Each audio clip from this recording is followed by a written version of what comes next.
হযরত আনাস রাদিয়াল্লাহু তাআলার মা বলতেছিলেন, এ আনাস, নবীকে দেখলে নাকি গুনাহ মাফ হয়ে যায়, জাহান্নামের আগুন হারাম হয়ে যায়, জান্নাত ওয়াজিব হয়ে যায়। আমি একটু নবীকে দেখতে চাই।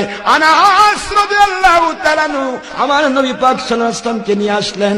আনাসের মা একবার পূর্ণিমার চাঁদের দিকে তাকায়, আরেকবার আমার নবীজির চেহারা মোবারকের দিকে তাকায়। বারবার তাকান দেখে আনাস রাদিয়াল্লাহু আনহু বলেন, গো মা, এমনটি করছেন কেন?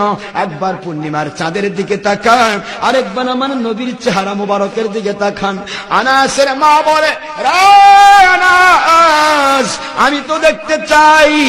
দুনিয়ার মানুষ বলে আমার নবীর চেহারা নাকি চাঁদের মতো, আমি তো তা দেখি না রে।